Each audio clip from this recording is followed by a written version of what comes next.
Hey guys, welcome to a new video. In this video, I'm gonna talk about a quote that I saw recently in a reel which said, "Your empathy is going to kill you." So, what does this mean?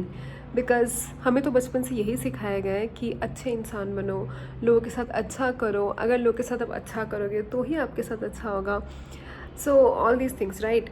Then why suddenly everybody is saying that your empathy can be your biggest enemy? सो इसका मैं एक real life example देके बताना चाहती हूँ, a very personal story of mind. Because हम जो भी छोटे शहरों से आते हैं, हमारा EQ बहुत ज़्यादा होता है और IQ बहुत कम. इसका मतलब ये कि हम वैल्यूज़, मॉरल्स, अच्छाई, बुराई, इन सब चीज़ों पे बहुत इन सब को बहुत डीपली लेते हैं और इन सब चीज़ों को बहुत एनालिसिस करते हैं. We think that we might live the hard way, but still we will never let go of our morals. And जहाँ पे ज़रूरत नहीं भी हो, वहाँ पे भी we try to show so much empathy, we try to show so much morals, because we think that's how the world works. हम किसी और को इतना हेल्प करने की कोशिश करते हैं कि सपोज़ आपको किसी ने हेल्प मांगा भी ना हो, even before asking for help we think that we should go ahead and help.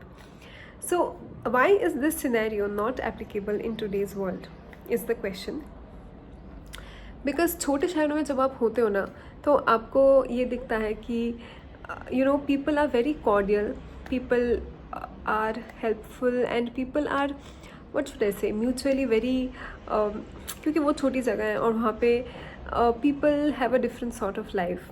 But हम जैसे छोटे शहर का कोई भी बंदा जब बड़े शहर में आता है, we see a complete different scenario. We see कि यहाँ पे प्रोफेशन हो, यहाँ पे आपकी पर्सनल लाइफ हो, रिलेशनशिप्स हो, फ्रेंडशिप्स हो, या फिर आपके how should I say colleagues हो.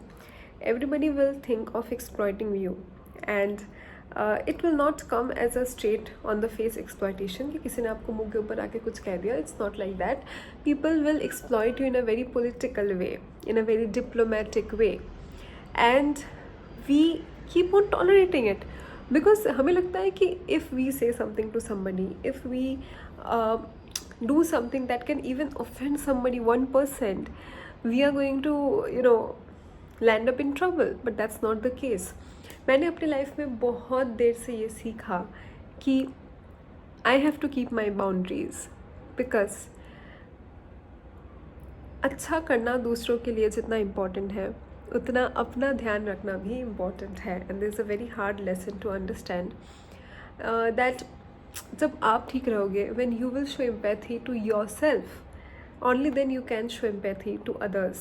And once you learn to set the boundary, once you learn to appreciate yourself and your time and your efforts, only then the world will appreciate you. If you don't appreciate yourself and your efforts, you can never you can never expect the world to respect you, because the world will see you as a person who is always available for them. जो they will see you as somebody who is disposable, who has no say of their own.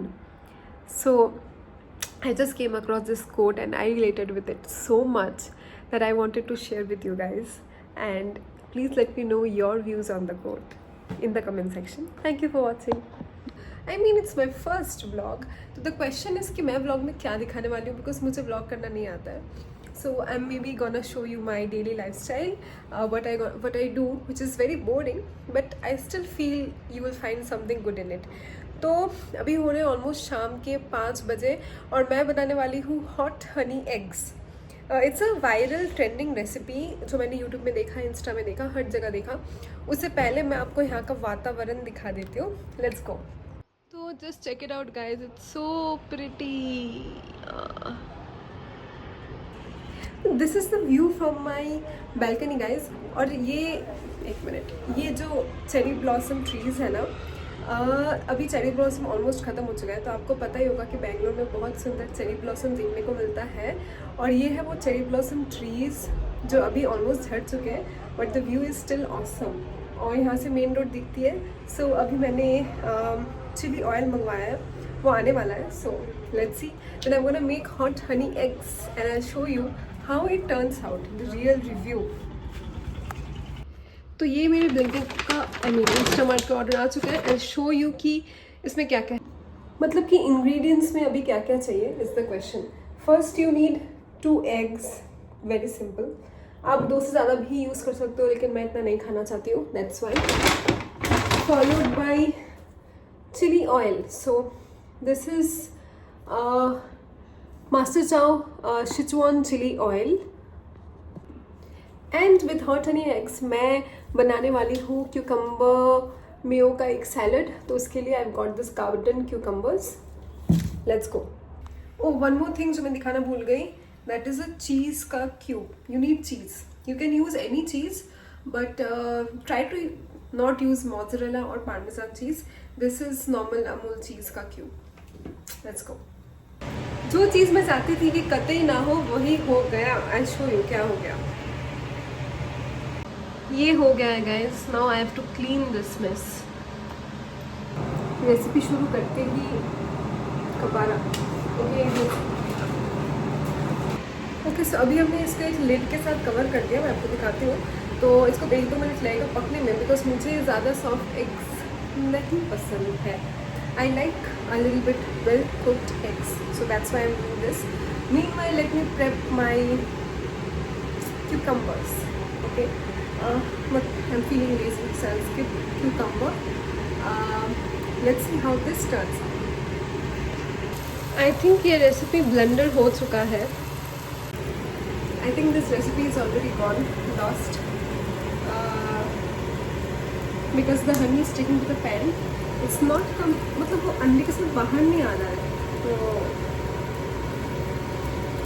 Waste तो नहीं होगा. अंडा खा सकते हैं chilli oil के साथ. बस वही. That is it guys. This is how it has turned out. जैसे कि मैंने कहा, I'm not gonna waste it. मैं खाने वाली हूँ, but it's not like what I saw in videos. That's the sad part. ठीक है, अंडा है, चिली ऑयल है, खा सकते हैं.